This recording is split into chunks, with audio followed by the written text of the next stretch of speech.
Jeshi la Polisi Tanzania linapenda kuujulisha umma kuwa hali ya usalama nchini kwa ujumla inaendelea kuwa shwari kutokana na ushirikiano mkubwa linaoupata kutoka kwa wananchi pamoja na wadau wengine katika kubaini, kuzuia na kutanzua vitendo vya uhalifu. Pamoja na hali hiyo ya usalama kuwa nzuri, yapo matukio machache ya kiuhalifu yaliyojitokeza katika maeneo mbalimbali nchini na ambayo yameendelea kushughulikiwa kwa ufanisi mkubwa kwa mujibu wa sheria. Makamanda wa polisi wa mikoa na vikosi wametoa taarifa mara kwa mara kuhusu kukamatwa kwa wahalifu waliotenda uhalifu, kufikishwa kwao mahakamani na kwa baadhi yao kupatikana na hatia na kuhukumiwa kwa mujibu wa sheria.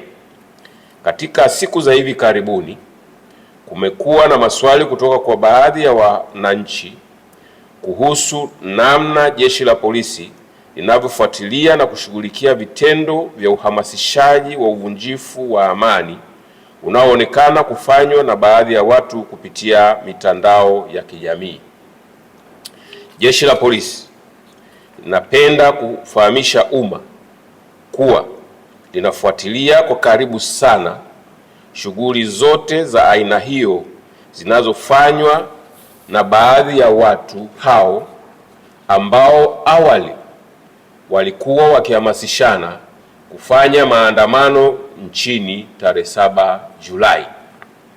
Kutokana na ufuatiliaji unaofanywa na Jeshi la Polisi kwa saa 24 kupitia mifumo mbalimbali pamoja na kwenye mitandao ya kijamii, imebainika kuwa watu hao wameondoka kwenye ajenda ya kuhamasisha maandamano yasiyozingatia matakwa ya sheria na sasa wanahamasishana kufanya vitendo vya uhalifu.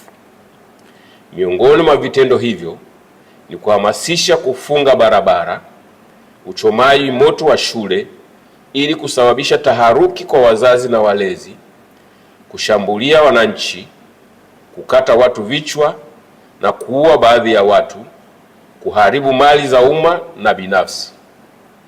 Watu hao pia wamediriki kwenda mbali zaidi kwa kuhamasishana kupitia majukwaa mbalimbali ya mitandao ya kijamii kuvamia askari wa vyombo vya ulinzi na usalama kwa lengo la kuwapora silaha ili kuzitumia kufanya uhalifu wanaopanga.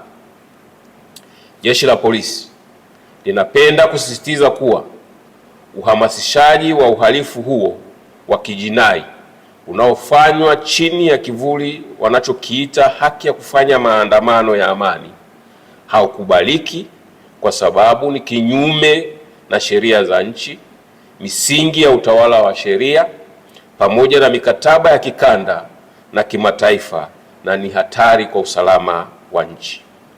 Hivyo, Jeshi la Polisi lingependa kueleza kuwa hakuna haki ya kuhamasisha kufanya vitendo vya kihalifu kama hivyo vinavyokusudia kuhatarisha usalama wa maisha ya watu na mali zao na vinavyokiuka haki za watu wengine kwa kuwajengea hofu kila siku na kutaka kuwanyima uhuru wao wa kufanya shughuli zao za kila siku za kujitafutia kipato. Jeshi la Polisi linajulisha umma kuwa linaendelea kuchukua hatua stahiki dhidi ya watu wote wanaojihusisha na vitendo hivyo na linaendelea kuwafuatilia kwa karibu sana kwa mujibu wa sheria za nchi. Aidha, tunatoa wito kwa wananchi wote kwa umoja wetu kuendelea kushirikiana katika kukataa na kupinga vitendo vyote vya kihalifu vinavyolenga kuhatarisha maisha ya wananchi, mali zao na mali za umma na amani ya nchi. Vile vile, mtu yeyote anayepokea ujumbe unaohamasisha uhalifu wa aina hiyo anashauriwa kutousambaza, bali kuufuta na kutoa taarifa kwa vyombo husika ili kuchukua hatua. Mwisho, Jeshi la Polisi linawahakikishia wananchi wote kuwa hali ya usalama nchini itaendelea kuwa shwari, yenye amani, utulivu na usalama, kwani vitaendelea kulindwa na kudumishwa kwa ushirikiano wa karibu sana kati ya Jeshi la Polisi pamoja na vyombo vingine vya ulinzi na usalama. Tupo mwaka wa mbele. Imewashika.